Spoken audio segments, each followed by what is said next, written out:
To start. I welcome everybody to the meeting. I haven't well, we have apologies from Margaret Isherwood and Maureen Cummings, but we are being deputised today by Helen Ancliffe and Hannah Appleyard. Can we approve the minutes of the meeting on the 16th of April? Agreed. I haven't any announcements. There aren't any urgent items.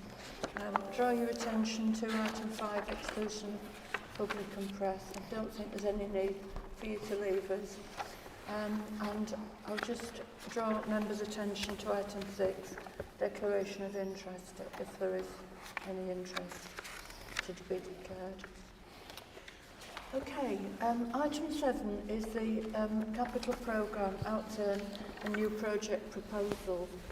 The report, which starts on agenda page 3, provides an update on the delivery of the Council's capital programme to the end of March 24. In addition, the report seeks to approve new injections into the capital programme and the disposal of Woolly Hall, which should generate future capital receipts for the Council. As set out in 3.5 of the report, the Council spent a total of £97 million in 23-24 on capital schemes across the district, with a significant amount of this funded by external grants and contributions. The report sets out on agenda pages 6 and 7 some examples of the expenditure that has been occurred, and I'm delighted to say this includes spend on parks and open spaces, and additional school provision, supporting vulnerable adults and regeneration and highway projects. Remaining spend will be reprofiled during quarter 1 of this financial year, and Cabinet is scheduled to receive a further update in September 24. A copy of the full capital programme is at the end of the financial year, is included in Appendix 1 and Appendix 2 documents the changes made in the programme from the previous report to Cabinet in January. At this time of year, the Council are notified of new grant funding allocations, and Section 3.7 of the report provides details of these allocations, primarily relating to schools and supporting children with special education needs. In total, £5.6 million is to be added to the Council's capital programme. In terms of the proposed additions to the programme, Sections 3.6 and 3.9 set out the rationale for injecting further monies into the capital programme for green space and park improvements and ongoing property works. Finally, the report recommends the disposal of Woolly Hall through an external agent so that the Council retains some control on the disposal, while at the same time securing the best consideration possible. The recommendations are set out in Section 2 on agenda page 3 and 4, and I ask that we agree this report. Is there any comments or questions? Okay. Can we agree the report? Agree. Thank you.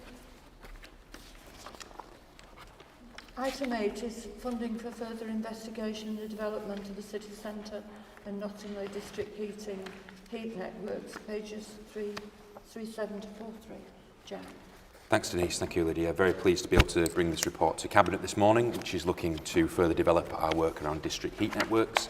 These are networks which will enable us to provide clean green power to the city centre, town centres and other locations to connect residents, businesses to affordable low carbon power, which will save them money, benefiting the local economy as well as saving carbon emissions. So this report in particular is about accepting several grants that the Council successfully secured, and these are from the Heat Network Development Unit, which is a government scheme for £210,000 for Wakefield City Centre, and also another grant for £97,000 for Nottingham, and then also additional grants from Wicker's Accelerator Programme, £17,000 for Wakefield City Centre and £33,000 for Nottingham. And these schemes will really drive forward our green strategy in the city centre. We're hoping to work with partners like the NHS, the college, other key anchor institutions to get them signed up to these networks so that they can save energy bills and also reduce their emissions too. So it's a really good example of the Council working in partnership to benefit the local economy and residents in those areas. The recommendations are set out on agenda page 39, and option 1 to accept this grant funding and take the project forward is recommended. Thank you. Any comments? Any questions? No. I just think reading this, Jack, I think it's excellent. And I think the link with partners is the important bit for me. I think it supports and sustains what we're trying to do as a council. And certainly when you look at some of our colleagues over the last 2 or 3 weeks and what people are proposing with the NHS and different organisations, working together is an important category, so I really welcome that side of the report. Thank you, Liz. I mean, one of the things I'm really keen about this as well is to try and use that mine water heat. So we're exploring our industrial past. Can we use the geothermal energy from old mine shafts to power the future? And that's got such resonance for Wakefield as a mining town. So yes, hopefully we can get partners on board and deliver a really successful scheme. Thank you. Okay, can we agree with the report? Agreed. Okay, thank you. Item 9, Wakefield District Destination Management Plan. Michelle. Yeah. So the Wakefield District has got a great deal to offer visitors, from our world-class art venues with Yorkshire Sculpture Park and the Hepworth Wakefield. We've got the National Coal Mining Museum, and then we've got lots of a broad range of activities. So we've got Escape Yorkshire, the Castle, Theatre Royal. There's just so many things within our district. Before the pandemic, our district had begun to emerge as a cultural visitor destination, so it was making its name in that space. And we had an economy estimated at 507.2 million. And like other destinations around the country, the pandemic resulted in a significant decrease in visitors, and it created that damaging impact on the tourist and hospitality sector. Since then, the focus of this council has been to support them cultural venues and local businesses with their recovery, with a view to rebuild and grow the visitor economy. So in order to build on the work already done to establish our district as a vibrant and welcoming visitor destination, we needed to develop a vision for the future and a clear plan on how we get there and how we take the district with us. Now, we recognise as a council that that's not something that we can do alone, and the visitor economy involves a whole set of experiences delivered by lots of different organisations in the public, private and voluntary sectors. So it's essential that we all work together to achieve a better use and management of resources, so that we're all working together towards that common goal. So to drive this forward, we've worked with a specialist tourism consultant who have helped us to undertake an extensive engagement process, talking to a broad range of stakeholders, from the larger cultural attractions, independent food and drinks businesses, retailers, accommodation providers, to transport, leisure, regional visitor economy partnerships and the National Tourism Board Visit England. The findings from the work that they've done, along with local and national tourism data research, have helped us to shape an ambitious destination management plan for the district. So to provide some background on that, the Visit England definition of a destination management is a process of leading, influencing and coordinating the management of all aspects of a destination that contribute towards a visitor experience, taking into account the needs of visitors, local residents, businesses and the environment. And I think it is keen that we do understand that the input from local residents is key as well, because we don't just want to attract people and make it a lovely place for people to come and visit, we also want to do it for the people that live here. So the Wakefield Destination Management Plan will pave the way for Wakefield to work collaboratively to overcome some of the challenges that we face and to make the most of all our tourism assets, present and future, and will set out what needs to be done to become a must-visit cultural destination by 2029. So I'm asking for Cabinet to approve the adoption of the Wakefield Destination Management Plan, and in doing so, the development of the Wakefield District Tourism Network to support a truly partnership approach to the implementation of the plan. Thanks, Michelle. Any comments, any questions? Matthew. Yeah, I do welcome the report, Michelle, and what we're doing to improve culture and events across the district. I need to get in, though, the food festival in Castleford last week has been absolutely amazing. I have never seen as much positivity around it on the Facebook pages, and not always so positive about our council. But it was just everyone was singing and dancing about it. It was great to see Castleford so vibrant. I know you were down, Denise, and Michael was down. It just, yeah, more of them sort of things. I know we do the Roman festivals and we do the licorice festivals. It's just showing what we can really do in our town city centres and help support and transform them. So anything like that, and that's why I welcome the report. Thank you. Absolutely. I think it's been a good month for Castleford, really. We've had sort of the food festival, and the weekend before we had Roman festival. We have people coming from all over to visit these places, and this is what the plan is about, is trying to, how can we encapsulate that and do it everywhere, so it's not just in small snippets, that actually this is something that you can come to Wakefield and this is an offer. Yeah, following on from Matthew about the Food and Drink Festival, Castleford had been on a bit of a downer recently with the demise of Marks and Spencer's and the Co-op, and to have this festival for 4 days in Castleford, it's absolutely lifted everyone's spirits. And the comments on the Facebook page that are usually critical, we even got thanked for doing this, and it was absolutely amazing. I went for 2 days, I know Michael was there, and it's really lifted the residents of Castleford. It's really lifted the spirits.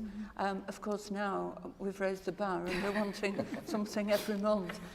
But it has made a real difference. It's been a breakthrough. Michael, I think you want to. Yeah, to echo that as well. I was there. I went with Helen actually, and I've never seen Castleford so alive. Everyone was absolutely loving it, and I think we discussed it today about. The first thing everyone says is we need more of this, and I totally agree. There's a cost that sits behind it in terms of the organisation, the people power that goes into organising it, but I think that is absolutely money well spent.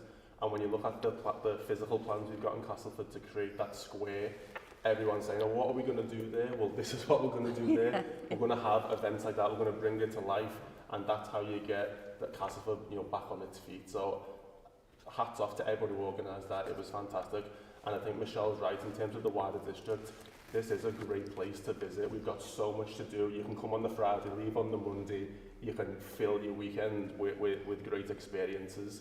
And I really welcome this plan because in terms of the marketing and getting the message out there that Wakefield's a great place as a district, the team have done so well since Welcome to Yorkshire.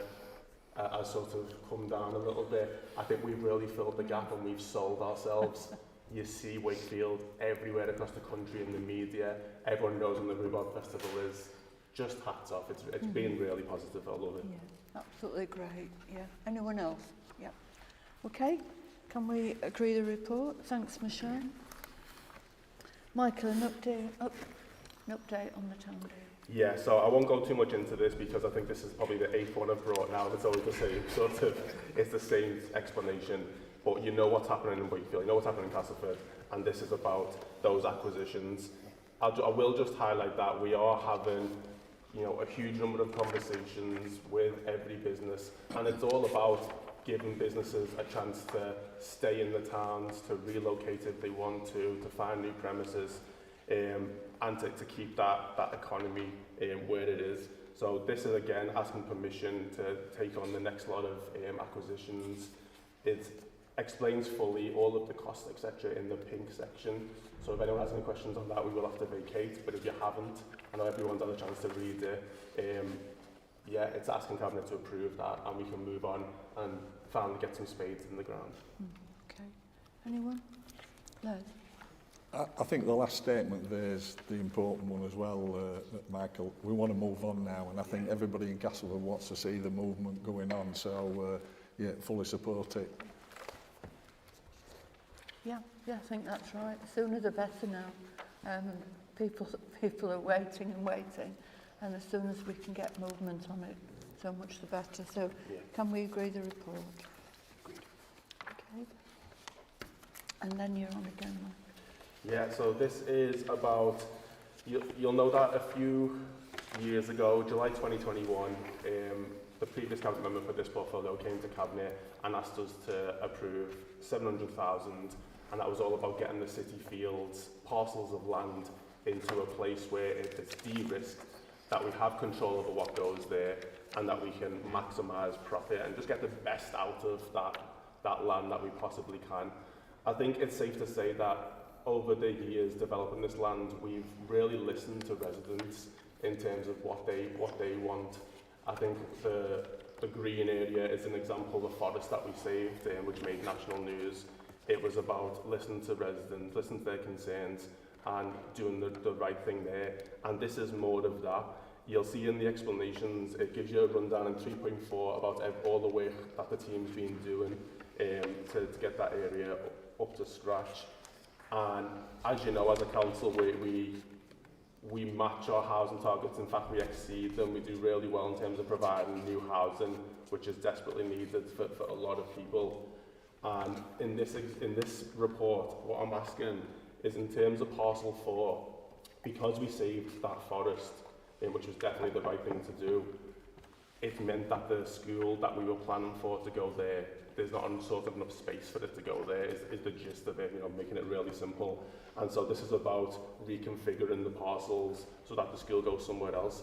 The positive thing from this report is that everybody's always asking about things that go with the housing, you know, your doctors, your dentists, etc.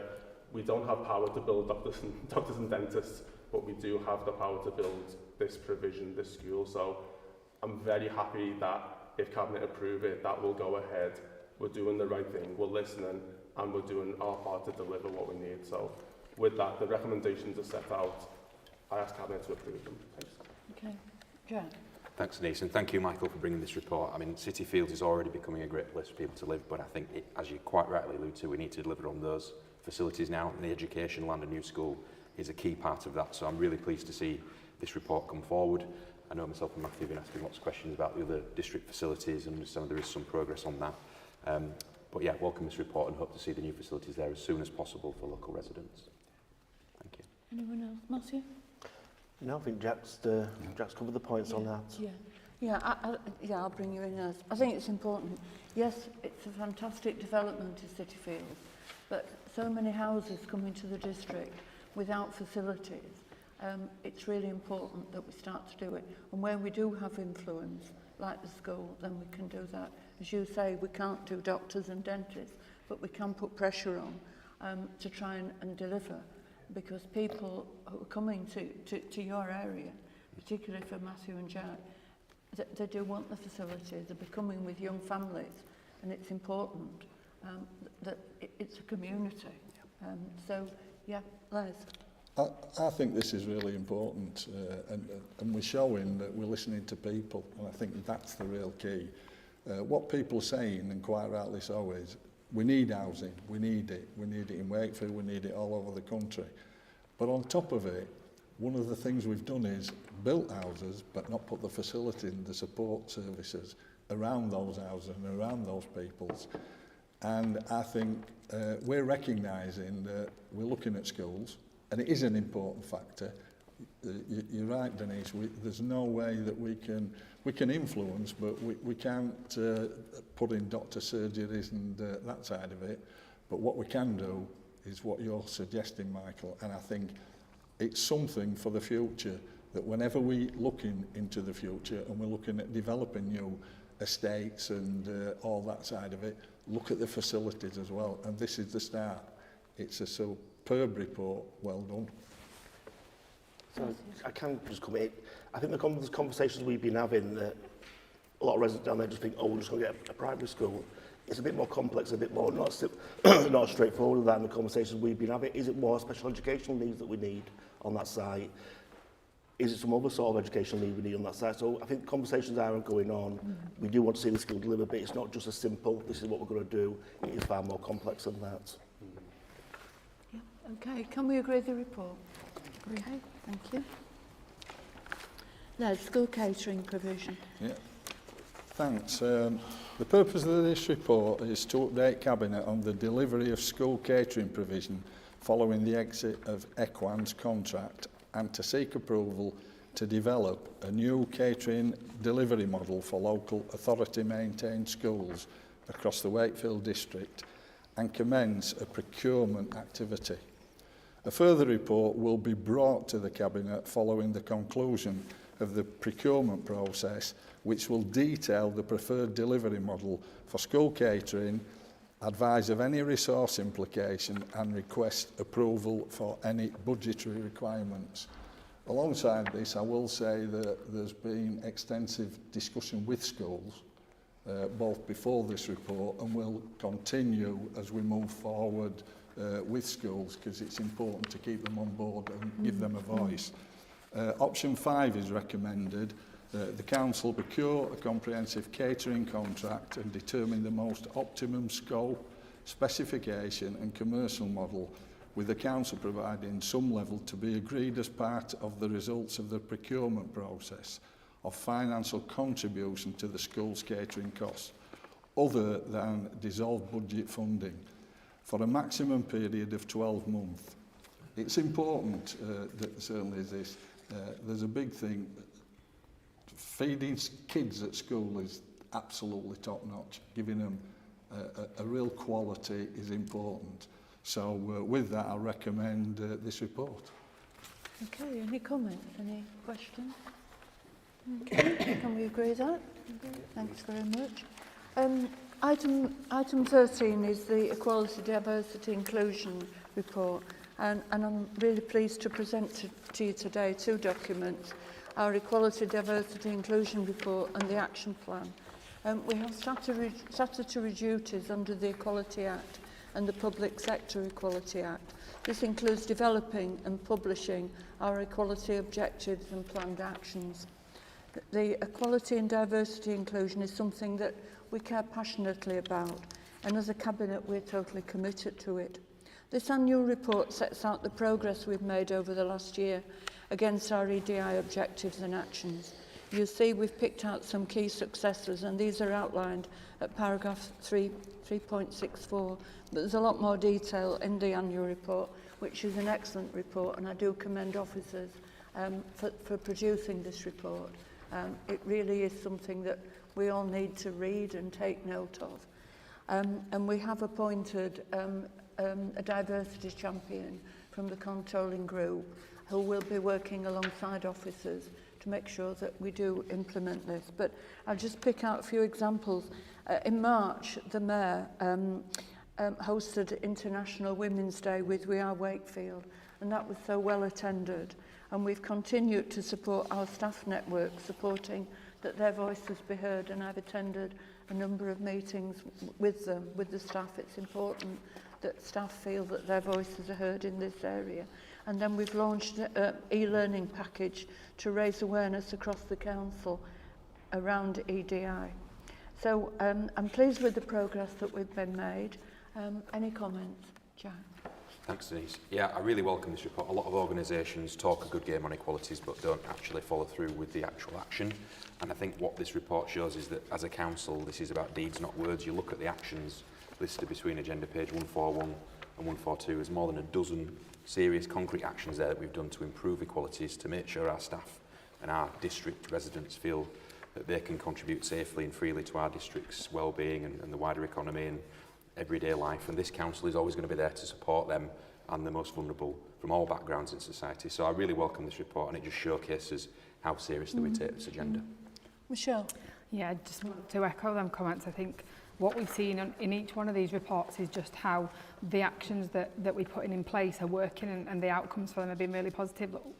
We don't have it 100% right yet, but I think we do have a clear, concrete plan of how we get there.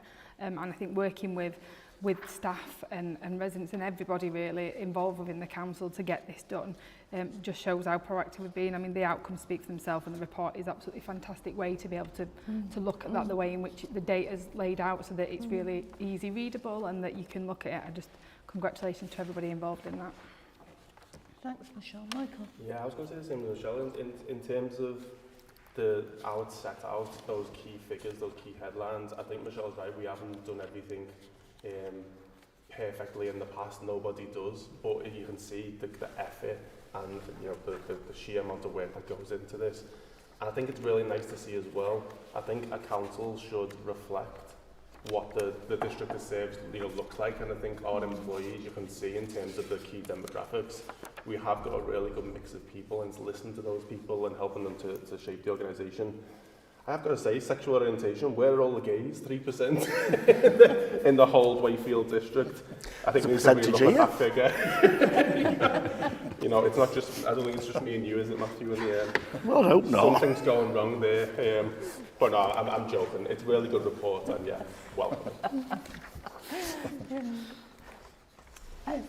It's just, I suppose, a comment really. No wonder we are such a place where people want to come and visit. We've got all these cultural activities. The two go hand in hand. We've got to kind of celebrate diversity, be really inclusive, and that makes, as Michael was saying, people, our diverse community, all belong, and then we're attracting other people to Wakefield as well. So I think the two go hand in hand really well. Yeah, I think you're right. Anyone else? Are we okay? Can we agree the report? Agreed. Thank you. Item 14 is the revenue outturn report. As I've previously said, the national economic climate has meant that there remains ongoing increases in demand for our key services, particularly in adult and social care, which has resulted in further budget pressures, both in the last financial year and in this year. In July, we are scheduled to receive an initial forecast of potential emerging pressures for this financial year.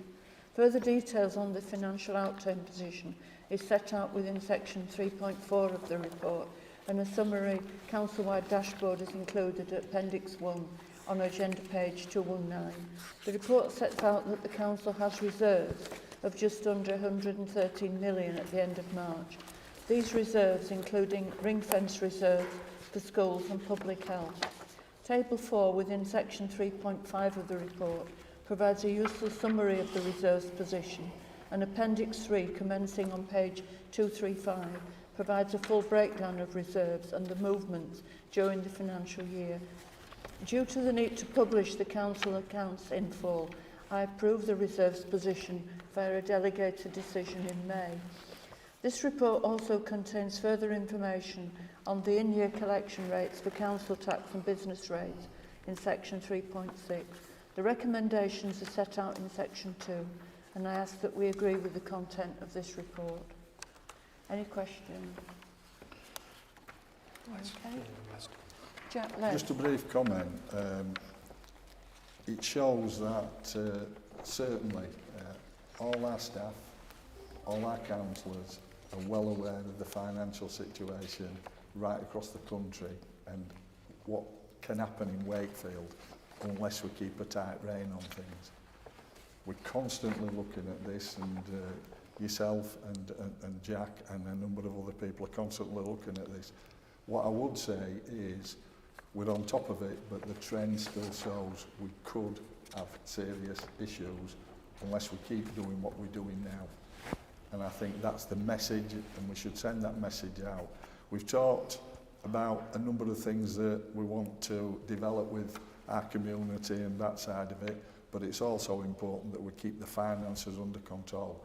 And I think it's testament to this group and the group of officers that we've got that that's okay, and we're looking at the future. Yeah, thank you for that, Les. It is important that we look to the future. Yes, we've done okay. I think that's what we can say this time. But 5 years down the line, if local government isn't funded properly, we will have real problems. Hopefully, the general election is coming. Being political, we get a Labour government, but we shall have to then spend a lot of time lobbying them and talking to Rachel Reeves about how they fund local government. I know they're looking at the redesignation of bans for council tax, etc. But that won't go down well with the public. We need proper funding, and we should be ready to lobby. And I know the elected mayors across the country are ready to lobby a new Labour government to say that local government has to be funded in a proper manner, things that haven't been done for years. I mean, it is a testament to our officers, and I do thank you, Caroline, for you and your team for all that you've done. But we will have to keep a tight rein on this. And it doesn't go easy for some of us, because some of us like to spend and we like to take on new projects, but we do get reined in, Michael, don't we, from time to time? Don't bring me into it. I was thinking of regen schemes, yeah. But yeah, so, but we do get it, and we will make sure that we look after our finances. So, anybody else? Okay, can we agree that report? Agreed. Thank you.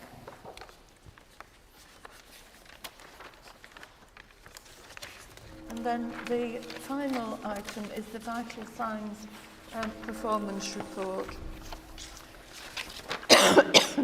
And I'm pleased to bring the latest performance report with you today, covering Q4, January to March. It's important that we manage our performance and use our resources efficiently. We're working hard to do this and deliver against our priorities to provide value for money to our residents and businesses, which is what we've already said.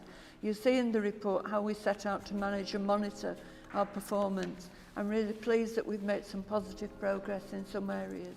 However, I want to highlight again that these are challenging times and we are facing significant budget pressures, increasing demand and cost of living crisis. Do any of my colleagues want to comment on the report?